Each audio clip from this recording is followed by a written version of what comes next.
महालक्ष्मी नमः। आप सभी का हमारे YouTube चैनल पर हार्दिक स्वागत है। आज शुक्रवार के दिन आइए सुने माता महालक्ष्मी की पौराणिक कथाएं। श्री महालक्ष्मी की व्रत कथा के श्रवण और पठन करने से दुख दरिद्रता दूर हो जाता है। श्री महालक्ष्मी माता की कृपा से सुख संपत्ति ऐश्वर्य प्राप्त होता है, मन की इच्छा पूरी होती है। इसलिए कथा को श्रद्धा भाव से पूरा अवश्य सुनिएगा। एक बार प्रेम से बोले माता महालक्ष्मी की जय हो। सौराष्ट्र में भद्रश्रवा नाम के राजा थे। वे बड़े पराक्रमी राजा थे। 4 वेद, 6 शास्त्र, 18 पुराणों का उन्हें ज्ञान था। उनकी रानी का नाम सूरत चंद्रिका था। रानी दिखने में सुंदर और सुलक्षणा थी तथा पतिव्रता थी। उन दोनों को 7 पुत्र तथा उसके बाद एक कन्या का वरदान मिला था। कन्या का नाम सांबाला था। एक बार महालक्ष्मी जी के मन में आया कि जाकर उस राजा के राजप्रसाद में रहें। इससे राजा को दुगनी धन दौलत की प्राप्ति होगी और वह इस धन दौलत से अपनी प्रजा को और सुख दे पाएगा। गरीब के घर अगर रहे और उसे धन दौलत प्राप्त हो तो वह स्वार्थी की तरह केवल अपने ऊपर ही खर्च करेगा। ये सोचकर श्री महालक्ष्मी जी ने बूढ़ी ब्राह्मण स्त्री का रूप धारण किया। हाथ में लाठी लिए लाठी के सहारे रानी के द्वार तक पहुंची। यद्यपि उन्होंने बूढ़ी औरत का रूप धारण किया था, पर उनके चेहरे पर देवी का तेज था। उन्हें देखते ही एक दासी सामने आई। उसने उनका नाम, धाम, काम, धर्म पूछ डाला। वृद्ध ब्राह्मणी का रूप धारित माता लक्ष्मी ने कहा, बालिके, मेरा नाम कमला है। मेरे पति का नाम भुवनेश है। हम द्वारिका में रहते हैं। तुम्हारी रानी पिछले जन्म में एक वैश्य की पत्नी थी। वह वैश्य गरीब था। दरिद्रता के कारण हर रोज घर में झगड़े होते थे तथा उसका पति रोज उसे मारता था। इन बातों से तंग आकर वह घर छोड़कर चली गई तथा जंगल में खाली पेट भटकने लगी। उसकी इस दुर्दशा पर मुझे दया आई। तब मैंने उसे सुख संपत्ति देने वाली श्री महालक्ष्मी की कथा सुनाई। मेरे कहने पर उसने श्री महालक्ष्मी का व्रत किया। श्री महालक्ष्मी प्रसन्न हुई। उसकी गरीबी दूर हुई। उसका घर संसार दौलत संतति संपत्ति से भर गया। बाद में पति पत्नी दोनों परलोक सिधारे। लक्ष्मी व्रत करने के कारण वे लक्ष्मी लोक में रहे। उन्होंने जितने साल महालक्ष्मी का व्रत किया उतने हजारों साल उन्हें सुख भोग मिला। इस जन्म में उनका जन्म राजघराने में हुआ है, परंतु वह श्री महालक्ष्मी का व्रत करना भूल गई हैं। उसे ये याद दिलाने मैं यहाँ आई हूँ। बुढ़िया माँ की बातें सुनकर दासी ने उन्हें प्रणाम किया तथा श्री महालक्ष्मी का व्रत किस तरह किया जाए इस बारे में पूछा। बुढ़िया रूप धारण किए हुए माता महालक्ष्मी दासी को पूजा की विधि तथा महिमा बताई। इसके बाद वह दासी माता को प्रणाम कर रानी को बताने अंदर चली गई। राजवैभव में रहते हुए रानी को अपने ऐश्वर्य का बहुत घमंड हुआ था। संपत्ति तथा अधिकार की वजह से वह उन्मत्त हो गई थी। दासी द्वारा बताई गई बुढ़िया माई की बातें सुनकर वह आग बबूला होकर राजद्वार पर आकर बुढ़िया रूपी श्री महालक्ष्मी पर बरस पड़ी। उसे यह मालूम ही नहीं था कि श्री महालक्ष्मी माता बुढ़िया का रूप धारण किए द्वार तक आई है, परंतु रानी का इस कदर रूखा बर्ताव तथा अपना अनादर देखकर माता ने वहां ठहरना ठीक न समझा। वे वहां से चल पड़ी। राह में उन्हें राजकुमारी सांबाला मिली। उन्होंने सांबाला को सारी बात बताई। सांबाला ने अपनी ओर से श्री महालक्ष्मी माता से क्षमा मांगी। माता को उस पर दया आई। उन्होंने सांबाला को श्री महालक्ष्मी व्रत के बारे में बताया। सांबाला ने परम श्रद्धा से श्री महालक्ष्मी का व्रत रखा। फल स्वरूप राजा सिद्धेश्वर के सुपुत्र मालाधर से उसका विवाह हुआ। वह धन दौलत ऐश्वर्य वैभव से माला माल हो गई। पति के साथ ससुराल में आनंद से दिन बिताने लगी। इधर श्री महालक्ष्मी का रानी पर प्रकोप हुआ। फलस्वरूप राजा भद्रश्रवा का राज्य एवं राज्य कारोबार नष्ट हो गया। यहाँ तक कि खाने के लाले पड़ गए। ऐसी हालत में एक दिन रानी ने राजा से निवेदन किया, हमारा दामाद इतना बड़ा राजा है, धनवान है, ऐश्वर्यशाली है, क्यों न उसके पास जाएं, अपना हाल उसे बताएं, वह जरूर हमारी मदद करेगा। इस बात पर राजा भद्रश्रवा दामाद के पास रवाना हुए। राज्य में पहुंचकर एक तालाब के किनारे थोड़ी देर विश्राम लेने के लिए ठहरे। तालाब से पानी लेने आते जाते दासियों ने उन्हें देखा। उन्होंने विनम्रता से उनकी पूछताछ की। जब उन्हें ये मालूम हुआ कि वे रानी सांबाला के पिता हैं, तो दौड़ते हुए जाकर उन्होंने रानी को सारी बात बताई। रानी ने दासी के हाथ राज परिधान भेजकर बड़े ठाट से उनका स्वागत तथा आदर सत्कार किया, खान पान करवाया। जब वे लौटने लगे तो सोने की मोहरों से भरा घड़ा दिया। राजा भद्रश्रवा जब वापस लौटे तो उन्हें देखकर रानी सूरत चंद्रिका खुश हुई। उन्होंने सोने की मोहरों से भरे घड़े का मुंह खोल दिया, पर हाय भगवान, घड़े में धन के बदले कोयले मिले। ये सब श्री महालक्ष्मी के प्रकोप से हुआ। इस प्रकार दुर्दशा में और कई दिन बीत गए। इस बार रानी स्वयं अपनी कन्या के पास गई। सांबाला ने श्री महालक्ष्मी का व्रत किया, पूजा की, अपनी माता से भी व्रत करवाया। इसके बाद रानी अपने घर आई। श्री महालक्ष्मी का व्रत रखने पर उसे फिर से अपना राजपाट, धन दौलत, ऐश्वर्य प्राप्त हुआ। वह फिर से सुख शांति आनंदमय जीवन बिताने लगी। कुछ दिनों बाद राजकन्या सांबाला अपने पिता के घर आई। उसे अपने घर देखकर सूरत चंद्रिका को पुरानी बातें याद आई।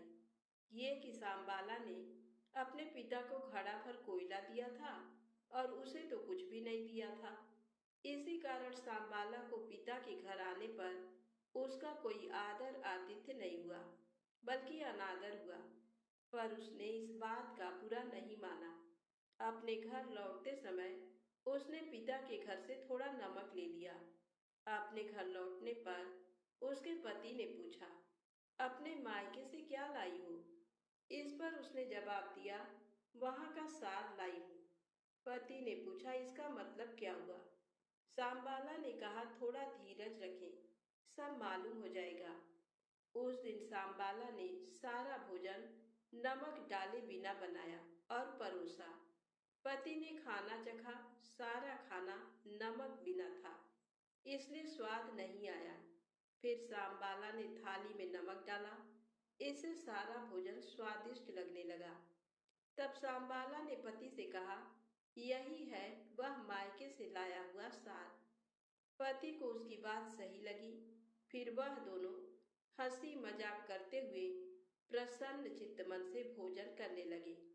कहा गया है कि इस तरह जो कोई श्रद्धा भाव से श्री महालक्ष्मी की पूजा करे, उसे माता की कृपा प्राप्त होती है, सुख संपत्ति शांति प्राप्ति होती है, सभी मनोकामनाएं पूरी होती हैं। प्रेम से बोले लक्ष्मी माता की जय हो। अब आइए सुने माता अन्नपूर्णा की पौराणिक कथा। अन्नपूर्णे सदा पूर्णे शंकर प्राण वल्लभे ज्ञान वैराग्य सिद्ध्यर्थम भिक्षाम देहि च पार्वती। माता च पार्वती देवी पिता देवो महेश्वरः बांधवा शिवभक्ताश्च स्वदेशो भुवनत्रयम्। एक समय की बात है। काशी निवासी धनंजय की पत्नी का नाम सुलक्षणा था। उसे अन्य सब सुख प्राप्त थे, केवल निर्धनता ही उसके दुख का कारण थी। ये दुख उसे हर समय सताता था। एक दिन सुलक्षणा पति से बोली, स्वामी आप कुछ उद्यम करो तो काम चले। इस प्रकार कब तक काम चलेगा? सुलक्षणा की बात धनंजय के मन में बैठ गई और वह उसी दिन विश्वनाथ शंकर जी को प्रसन्न करने के लिए बैठ गया और कहने लगा, हे देवादिदेव विश्वेश्वर, मुझे पूजा पाठ कुछ आता नहीं है, केवल तुम्हारे भरोसे बैठा हूँ। इतनी विनती करके वह 2-3 दिन भूखा प्यासा बैठा रहा। ये देखकर भगवान शंकर ने उसके कान में अन्नपूर्णा, अन्नपूर्णा, अन्नपूर्णा इस प्रकार 3 बार कहा। ये कौन क्या कह गया, इसी सोच में धनंजय पड़ गया कि मंदिर से आते ब्राह्मणों को देखकर पूछने लगा, पंडित जी, अन्नपूर्णा कौन है? ब्राह्मणों ने कहा, तू अन्न छोड़ बैठा है, सो तुझे अन्न की ही बात सूझती है। जा घर जाकर अन्न ग्रहण कर। धनंजय घर गया, स्त्री से सारी बात कही। वह बोली, नाथ, चिंता मत करो, स्वयं शंकर जी ने ये मंत्र दिया है, वे स्वयं ही खुलासा करेंगे। आप फिर से जाकर उनकी आराधना करो। धनंजय फिर जैसा का तैसा पूजा में बैठ गया। रात्रि में शंकर जी ने आज्ञा दी, कहा तू पूर्व दिशा में चला जा। वह अन्नपूर्णा माँ का नाम जपता जाता और रास्ते में फल खाता, झरनों का पानी पीता जाता। इस प्रकार कितने ही दिनों तक चलता गया। वहाँ उसे चांदी सी चमकती वन की शोभा देखने में आई। सुंदर सरोवर देखने में आया। उसके किनारे कितनी ही अप्सराएं झुंड बनाए बैठी थी। एक कथा कहती थी और सब माँ अन्नपूर्णा इस प्रकार बार बार कहती थी। ये अगहन मास की उजेली रात्रि थी और आज से ही व्रत का आरंभ था। जिस शब्द की खोज करने वह निकला था, वह उसे वहां सुनने को मिला। धनंजय ने उनके पास जाकर पूछा, हे देवियों, आप ये क्या करती हो? उन सब ने कहा, हम सब माँ अन्नपूर्णा का व्रत करती हैं। व्रत करने से गई, पूजा क्या होता है? ये किसी ने किया भी है? इसे कब किया जाए? कैसा व्रत है और विधि कैसी है? मुझसे भी कहो। वे कहने लगी, इस व्रत को सब कोई कर सकते हैं। 21 दिन तक के लिए 21 गांठ का सूत लेना चाहिए। 21 दिन यदि ना बने तो 1 दिन उपवास करें। ये भी ना बने तो केवल कथा सुनकर प्रसाद लें। निराहार रहकर कथा कहें। कथा सुनने वाला कोई ना मिले तो पीपल के पत्तों को रख, सुपारी या घृत कुमारी वृक्ष को सामने कर, दीपक को साक्षी कर, सूर्य, गाय, तुलसी या महादेव जी को बिना कथा सुनाए मुख में दाना न डाले। यदि भूल से कुछ पड़ जाए तो 1 दिवस फिर उपवास करें। व्रत के दिन क्रोध ना करें और झूठ ना बोलें। धनंजय बोला, इस व्रत के करने से क्या होगा? वे कहने लगी, इसके करने से अंधों को नेत्र मिले, लूलों को हाथ मिले, निर्धन के घर धन आए, बाझल को संतान मिले, मूर्ख को विद्या आए। जो जिस कामना से व्रत करे, माँ उसकी इच्छा पूरी करती है। वह कहने लगा, बहनों, मेरे भी धन नहीं है, विद्या नहीं है, कुछ भी तो नहीं है। मैं तो दुखिया ब्राह्मण हूँ। मुझे इस व्रत का सूत दोगी? हाँ भाई, तेरा कल्याण हो, तुझे सूत देंगी। ले, इस व्रत का मंगल सूत ले। धनंजय ने व्रत किया। व्रत पूरा हुआ। तभी सरोवर में से 21 खंड की सुवर्ण सीढ़ी हीरा मोती जड़ी हुई प्रकट हुई। धनंजय जय अन्नपूर्णा अन्नपूर्णा कहता जाता था। इस प्रकार कितनी ही सीढ़ियां उतर गया तो क्या देखता है कि करोड़ों सूर्य से प्रकाशमान अन्नपूर्णा माता का मंदिर है। उसके सामने सुवर्ण सिंहासन पर माता अन्नपूर्णा विराजमान है। सामने भिक्षा हेतु शंकर भगवान खड़े हैं। देवांगनाएं चंवर डुलाती हैं। कितनी ही हथियार बांधे पहरा देती हैं। धनंजय दौड़कर जगदम्बा के चरणों में गिर गया। देवी उसके मन का क्लेश जान गई। धनंजय कहने लगा, माता, आप तो अंतर्यामिनी हो, आपको अपनी दशा क्या बताऊं? माता बोली, मेरा व्रत किया है, जा, संसार तेरा सत्कार करेगा। माता ने धनंजय की जिह्वा पर बीज मंत्र लिख दिया। अब तो उसके रोम रोम में विद्या प्रकट हो गई। इतने में क्या देखता है कि वह काशी विश्वनाथ के मंदिर में खड़ा है। माँ का वरदान ले धनंजय घर आया। सुलक्षणा से सब बात कही। माता जी की कृपा से उसके घर में संपत्ति उमड़ने लगी। छोटा सा घर बहुत बड़ा गिना जाने लगा। जैसे शहद के छत्ते में मक्खियां जमा होती हैं, उसी प्रकार अनेक सगे संबंधी आकर उसकी बड़ाई करने लगे। सभी कहने लगे, इतना धन और इतना बड़ा सुंदर घर, संतान नहीं तो इस कमाई का कौन भोग करेगा। सुलक्षणा से संतान नहीं है, इसलिए तुम दूसरा विवाह करो। अनिच्छा होते हुए भी धनंजय को दूसरा विवाह करना पड़ा और सती सुलक्षणा को सौत का दुख उठाना पड़ा। इस प्रकार दिन बीतते गए। फिर अगहन मास आया। नए बंधन से बंधे पति से सुलक्षणा ने कहलाया कि हम व्रत के प्रभाव से सुखी हुए हैं, इस कारण ये व्रत छोड़ना नहीं चाहिए। ये माता जी का प्रताप है जो हम इतने संपन्न और सुखी हैं। सुलक्षणा की बात सुन धनंजय उसके यहाँ आया और व्रत में बैठ गया। नई बहू को इस व्रत की खबर नहीं थी। वह धनंजय के आने की राह देख रही थी। दिन बीतते गए और व्रत पूर्ण होने में 3 दिवस बाकी थे कि नई बहू को खबर पड़ी। उसके मन में ईर्ष्या की ज्वाला दहक रही थी। सुलक्षणा के घर आ पहुंची और उसने वहां भगदड़ मचा दी। वह धनंजय को अपने साथ ले गई। नए घर में धनंजय को थोड़ी देर के लिए निद्रा ने आ दबाया। इसी समय नई बहू ने उसका व्रत का सूत तोड़कर आग में फेंक दिया। अब तो माता जी का कोप जाग गया। घर में अकस्मात आग लग गई। सब कुछ जलकर खाक हो गया। सुलक्षणा जान गई और पति को फिर अपने घर ले आई। नई बहू रूठकर पिता के घर जा बैठी। पति को परमेश्वर मानने वाली सुलक्षणा बोली, नाथ घबराना नहीं, माता जी की कृपा अलौकिक है। पुत्र कुपुत्र हो जाता है पर माता कुमाता नहीं होती। अब आप श्रद्धा और भक्ति से आराधना शुरू करो, वे जरूर हमारा कल्याण करेंगी। धनंजय फिर माता के पीछे पड़ गया। फिर वही सरोवर सीढ़ी प्रकट हुई। उसमें माँ अन्नपूर्णा कहकर वह उतर गया। वहां जा माता जी के चरणों में रुदन करने लगा। माता प्रसन्न हो बोली, ये मेरी स्वर्ण की मूर्ति ले, उसकी पूजा करना, तू फिर से सुखी हो जाएगा। जा, तुझे मेरा आशीर्वाद है। तेरी स्त्री सुलक्षणा ने श्रद्धा से मेरा व्रत किया है, उसे मैंने पुत्र दिया है। धनंजय ने आंखें खोली तो खुद को काशी विश्वनाथ के मंदिर में खड़ा पाया। वहां से फिर उसी प्रकार घर को आया। इधर सुलक्षणा के दिन चढ़े और महीने पूरे होते ही पुत्र का जन्म हुआ। गांव में आश्चर्य की लहर दौड़ गई। मानता आने लगा। इस प्रकार उसी गांव के निसंतान सेठ के पुत्र होने पर उसने माता अन्नपूर्णा का मंदिर बनवा दिया। उसमें माता जी धूमधाम से पधारी, यज्ञ किया और धनंजय को मंदिर के आचार्य का पद दे दिया। जीविका के लिए मंदिर की दक्षिणा और रहने के लिए बड़ा सुंदर सा भवन दिया।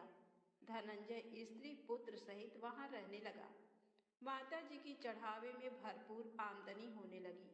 उधर नई बहू के पिता के घर डाका पड़ा, सब लुट गया। वे भीख मांगकर पेट भरने लगे। सुलक्षणा ने ये सुना तो उन्हें बुला भेजा, अलग घर में रख लिया और उनके अन्न वस्त्र का प्रबंध कर दिया। धनंजय, सुलक्षणा और उसका पुत्र माता जी की कृपा से आनंद से रहने लगे। माता जी ने जैसे इनके भंडार भरे वैसे सबके भंडार भरे, तो प्रेम से बोले, अन्नपूर्णा माता की जय हो। आइए बड़ी ही श्रद्धा भाव से सुनते हैं माता लक्ष्मी की अगली पौराणिक कथा। एक दिन लक्ष्मी जी की बड़ी बहन ज्येष्ठा ने उनसे कहा, बहुत दिनों से एक बात मेरे मस्तिष्क में कौंध रही है, सोचती हूँ कि तुमसे पूछूं या नहीं। लक्ष्मी जी ने मुस्कुराकर कहा, ऐसी क्या बात है बहन, मन में जो कुछ भी है निसंकोच पूछो। वैसे भी कोई बात मन में न रखकर उसका समाधान कर लेना ही बुद्धिमानी है। तब अलक्ष्मी ने कहा, मैं अक्सर यही सोचती रहती हूँ कि सुंदरता में हम दोनों बराबर हैं, फिर भी लोग तुम्हारा आदर करते हैं और मैं जहाँ भी जाती हूँ वहाँ उदासी छा जाती है। मुझे लोगों की घृणा और क्रोध का शिकार होना पड़ता है, जबकि हम दोनों सगी बहनें हैं। ऐसा क्यों? तब लक्ष्मी जी ने हंसकर कहा, सगी बहन या समान सुंदरता होने से ही आदर नहीं मिलता। उसके लिए अपने को भी कुछ करना चाहिए। लोग मेरा आदर इसलिए करते हैं क्योंकि मैं उनके घर पहुंचते ही सुख के साधन जुटा देती हूँ। संपत्ति और वैभव से आनंदित होकर लोग मेरा उपकार मानते हैं, तभी मेरी पूजा करते हैं। उधर तुम्हारा ये हाल है कि जिसके यहाँ भी तुम जाती हो, उसको गरीबी, रोग और आपदा सहनी पड़ती है। इसी वजह से लोग तुमसे घृणा करते हैं। कोई आदर नहीं करता। आदर पाना है तो दूसरों को सुख पहुंचाओ। ज्येष्ठा को लक्ष्मी जी की बात चुभ गई। उन्हें लगा कि लक्ष्मी को अपनी महिमा का अभिमान हो गया है। उन्होंने तड़प कर कहा, लक्ष्मी, तुम मुझसे हर बात में छोटी हो, अवस्था में भी और प्रभाव में भी। मुझे उपदेश देने का भी विचार न करो। अगर तुम्हें अपने वैभव का अहंकार है, तो मेरे पास भी अपना एक प्रभाव है। मैं जब अपनी पर आ जाऊं, तो तुम्हारे करोड़पति भक्त को भी पल भर में भिखारी बना दूं। इतना सुनकर लक्ष्मी जी को हंसी आ गई और कहने लगी, बहन, तुम बड़ी हो, इसलिए कुछ भी कह लो, लेकिन जहां तक प्रभाव की बात है, मैं तुमसे कम नहीं हूँ। जिसको तुम भिखारी बनाओगी, उसे मैं दूसरे दिन रंक से फिर राजा बना दूंगी। मेरी महिमा का अभी तुम्हें पता ही कहाँ है। अलक्ष्मी ने कहा, और तुम्हें भी मेरी महिमा का पता ही नहीं है। जिसकी तुम सहायता करोगी, उसे मैं दाने दाने के लिए भी मोहताज कर दूंगी। लक्ष्मी जी ने कहा, देखो बहन, दाने दाने के लिए तुम उसे मोहताज कर सकती हो जिससे मैं रूठ जाऊं, जिसके सिर पर मेरा वरद हस्त ना हो, उसका तुम कुछ भी बिगाड़ सकती हो। परंतु जिस पर मेरी कृपा दृष्टि है, उसका कोई भी बाल तक बांका नहीं कर सकता। अगर तुम अपना प्रभाव दिखाने को इतनी ही उतावली हो रही हो, तो कल अपना प्रभाव दिखाकर देख लेना। अलक्ष्मी बोली, ठीक है, बोलो कहाँ चलें? तब माता लक्ष्मी ने कहा, दूर क्यों जाएं? पास ही के गांव में एक ब्राह्मण रहता है। उसका नाम है दीनानाथ। वह हर रोज मंदिर में पूजा करने जाता है और मेरा पक्का भक्त है। उसी पर हमें अपनी अपनी महिमा दिखानी है। ज्येष्ठा को ताव आ गया। उन्होंने हाथ झटक कर कहा, ठीक है, देख लेना, कल तुम्हारा सिर ही झुक जाएगा। कहकर वह एक ओर चली गईं। लक्ष्मी जी वहीं खड़ी बहन के क्रोध और अहंकार पर मुस्कुराती रहीं। दूसरे दिन दोनों बहनें गांव के विष्णु मंदिर में पहुंची। उन्होंने वेश बदल रखा था। साधारण स्त्रियों की तरह वे दोनों मंदिर के द्वार पर बैठ गईं। लोगों ने देखा तो अवश्य, लेकिन किसी ने उनकी ओर कोई खास ध्यान नहीं दिया। ध्यान देने वाली कोई खास बात थी भी नहीं। वह मंदिर था और वहां हर रोज दीन दुखी आते जाते रहते थे। वहां आने वाले सभी किसी न किसी परेशानी में घिरे रहते थे। फिर भला उन्हें किसी दूसरे की परेशानी से क्या सरोकार हो सकता था? थोड़ी देर बाद वहां दीनू पंडित आया। दोनों बहनों की नजरें उस पर जम गईं। पूजा करके जब वह लौटने लगा, तो ज्येष्ठा ने कहा, लक्ष्मी, वह तुम्हारा भक्त आ रहा है, बन पड़े तो कोई सहायता करो। माता लक्ष्मी ने कहा, हाँ, करती हूँ। लक्ष्मी जी ने एक पोला बांस दीनू के रास्ते में रख दिया, जिसमें मोहरे भरी हुई थी। ज्येष्ठा ने बांस को छूकर कहा, अब तुम मेरा प्रभाव भी देख लेना। पूजा करके लौट रहे दीनू ने रास्ते में पड़ा हुआ वह बांस का टुकड़ा उठा लिया। उसका विचार था कि वह किसी काम आ जाएगा। घर में 100 जरूरतें होती हैं। अभी वह पंडित कुछ ही आगे बढ़ा था कि उसे एक लड़का मिला। लड़के ने पहले पंडित जी से राम राम की, फिर बड़ी ही नम्रता से बोला, पंडित जी, मुझे अपनी चारपाई के लिए बिल्कुल ऐसा ही बांस चाहिए। दादाजी ने ये कहकर भेजा है कि जाओ बाजार से ले आओ। ऐसा बांस पंडित जी कहाँ मिलेगा? दीनू ने कहा, मैंने मोल नहीं लिया, रास्ते में पड़ा था, सो उठा लाया। लो, तुम्हें जरूरत है तो तुम ही रख लो। वैसे बाजार में 1 रुपए से कम का नहीं है। लड़के ने चवन्नी देते हुए कहा, मगर मेरे पास तो ये चवन्नी ही है पंडित जी। अभी तो आप इसे ही रखिए, बाकी 12 आने शाम को दे जाऊंगा। पंडित जी खुश थे कि बिना किसी हील हुज्जत के रुपया कमा लिया।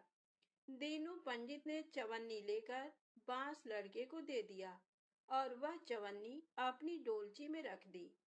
मंदिर के पास खड़ी दोनों देवियां ये सारी लीला देख रही थी। ज्येष्ठा ने कहा, लक्ष्मी, देखा तुमने, तुम्हारी इतनी सारी मोहरें मात्र एक चवन्नी में बिक गई। और अभी क्या, ये चवन्नी भी तुम्हारे भक्त के पास नहीं रुकेगी। चलो उसके पीछे चलते हैं और देखते हैं कि क्या होता है। दोनों बहनें दीनू के पीछे पीछे चलने लगीं। एक तालाब के पास दीनू ने डोलची रख दी और कमल के फूल तोड़ने लगा। उसी बीच एक चरवाहे का लड़का आया और डोलची में रखी हुई चवन्नी लेकर भाग गया। दीनू को पता ही नहीं चला। फूल तोड़कर वह अपने घर चलने लगा। इतने में वही लड़का आता हुआ दिखाई दिया जिसने चवन्नी देकर उससे बांस ले लिया था। करीब आकर वह बोला, पंडित जी, ये बांस तो बहुत वजनी है। दादाजी ने कहा है कि कोई हल्का बांस चाहिए, इसकी चारपाई ठीक ना होगी। ये लीजिए, आप अपना बांस वापस ले लीजिए। कहकर उसने बांस पंडित जी के हवाले कर दिया। दीनू ने बांस ले लिया, लेकिन चवन्नी तो डोलची में थी ही नहीं। तब उसने कहा, बेटा, चवन्नी तो कहीं गिर गई, तुम मेरे साथ घर चलो, वहां दूसरी दे दूंगा। इस समय मेरे पास एक भी पैसा नहीं है। तब आप जाइए, मैं शाम को आकर घर से ले लूंगा। ऐसा कहकर लड़का अपनी राह लौट गया। बांस फिर से पंडित जी के ही पास आ गया और लक्ष्मी जी हौले से मुस्कुराईं। उनको इस प्रकार मुस्कुराते देखकर ज्येष्ठा मन ही मन में जल उठी। वह बोली, अभी तो खेल शुरू ही हुआ है, देखती चलो कि मैं इसे कैसे तिगनी का नाच नचाती हूँ। दीनू बेचारा इन सब बातों से बेखबर अपनी ही धुन में आगे बढ़ा चला जा रहा था। उसे क्या पता था कि वह शतरंज का मोहरा बना हुआ है। वह तो धूप छांव की भांति दोनों बहनों का प्रभाव सहता चुपचाप चला जा रहा था। आगे चलकर गांव का एक अहीर मिला। उसने दीनू को चवन्नी वापस करते हुए बताया, पंडित जी, मेरा लड़का आपकी डोलची से ये चवन्नी उठा लाया था। वह बड़ा ही शैतान है। मैं आपकी वही चवन्नी लौटाने आया हूँ। हो सके तो उस शैतान को माफ कर दीजिएगा। दीनू ने आशीर्वाद देकर चवन्नी ले ली और प्रसन्न मन से उस लड़के को पुकारने लगा, जो शाम को घर आकर चवन्नी लेने की बात कहकर लौटा जा रहा था। आवाज सुनकर लड़का लौट आया। अपनी चवन्नी वापस पाकर वह भी प्रसन्न हो गया। दीनू पंडित निश्चिंत मन से घर की ओर बढ़ने लगा। उसके एक हाथ में पूजा की डोलची थी और दूसरे में वही 5 हाथ का लंबा बांस। राह चलते दीनू पंडित सोच रहा था, बांस तो काफी वजनी है। वजनी है तो मजबूत भी होगा, क्योंकि ठोस है। इसे दरवाजे के छप्पर में लगा दूंगा। कई साल के लिए बल्ली से छुटकारा मिल जाएगा। ज्येष्ठा को उसके विचार पर क्रोध आ गया। लक्ष्मी जी के प्रभाव से दीनू को लाभ होता देख वह मन ही मन बुरी तरह जली जा रही थी। जब उन्होंने देखा कि पंडित का घर करीब आ गया है, तो कोई उपाय न पाकर उन्होंने दीनू को मारने का विचार किया। उन्होंने कहा, लक्ष्मी, धन संपत्ति तो मैं छीन ही लेती हूँ, अब तुम्हारे भक्त के प्राण भी ले लूंगी। देखो वह किस तरह तड़प तड़प कर मरता है। और वह तुरंत सांप बनकर दीनू की ओर दौड़ पड़ी। लक्ष्मी जी को तनिक भी घबराहट नहीं हुई। वह उसी तरह खड़ी मुस्कुराती रही। सहसा दीनू चौंक पड़ा। एक भयानक सांप फन उठाए उसकी ओर झपट रहा था। प्राण तो सभी को प्रिय होते हैं, उपाय रहते कोई अपने को संकट में नहीं पड़ने देता। दीनू ने पगडंडी वाला रास्ता छोड़ दिया और एक ओर को भागने लगा। लेकिन सांप बनी ज्येष्ठा उसे भला कहाँ छोड़ने वाली थी। वह तो उस गरीब के प्राणों की प्यासी हो चुकी थी। वह भी दीनू के आगे पीछे दाएं बाएं बराबर दौड़ती ही रही। दीनू घबरा गया। उसने हाथ जोड़कर कहा, नाग देवता, मैंने तुम्हारा कुछ नहीं बिगाड़ा। शांति से अपनी राह लौट जाओ। आखिर क्यों मुझ गरीब के पीछे पड़े हो? व्यर्थ में किसी ब्राह्मण को सताना अच्छी बात नहीं है। लेकिन वह नाग तो ज्येष्ठा का रूप था, जो दीनू को किसी भी तरह से डसना चाहता था। प्रार्थना पर कुछ भी ध्यान न देकर वह सांप एक बारगी फुफकारता हुआ झपट पड़ा। जब दीनू ने देख लिया कि बिना संघर्ष किए अब जान नहीं बचेगी, तो उसने प्राण रक्षा के लिए भरपूर जोर लगाकर वही बांस सांप के ऊपर दे मारा। धरती से टकराते ही बांस के दो टुकड़े हो गए और उसके भीतर भरी हुई मोहरें खन खनाकर बिखर गईं, जैसे लक्ष्मी जी हंस रही हों। दीनू के मुंह हैरतपूर्ण चीख सी निकली। अरे! थोड़ी देर के लिए वह ठगा सा खड़ा आंखें फाड़े उन मोहरों की ओर देखता रहा। एक पल के लिए तो वह सांप को भूल ही गया, परंतु फिर जैसे उसे झटका सा लगा। सांप का ध्यान आते ही उसने उसकी ओर गर्दन घुमाई तो देखा कि बांस की चोट से सांप की कमर टूट गई है और वह लहूलुहान अवस्था में झाड़ी की ओर भागा जा रहा है। दूसरे क्षण वह मोहरों पर लौट गया और कहने लगा, तेरी जय हो लक्ष्मी माता। जीवन भर का दारिद्र्य आज दूर हो गया। तेरी महिमा कौन जान सकता है। चलो अब घर में बैठकर तुम्हारी पूजा आरती करूंगा। और फिर जल्दी जल्दी उसने सारी मोहरें अंगोछे में बांध दी और लंबे लंबे कदमों से घर की ओर चल दिया। पीछे एक पेड़ की छाया में खड़ी लक्ष्मी अपनी बहन ज्येष्ठा से मुस्कुराकर पूछ रही थी, कहो बहन, सच बताना, बड़प्पन की था मिली कि अभी नहीं? बड़प्पन किसी को कुछ देने में ही है, उससे छीनने में नहीं। ज्येष्ठा ने कोई उत्तर नहीं दिया। वह चुपचाप उदास खड़ी रही। लक्ष्मी जी ने उनका हाथ पकड़कर कहा, फिर भी हम दोनों बहनें हैं, जहाँ रहेंगी साथ ही रहेंगी। आओ अब चलें। तो प्रेम से बोले, माता लक्ष्मी की जय हो।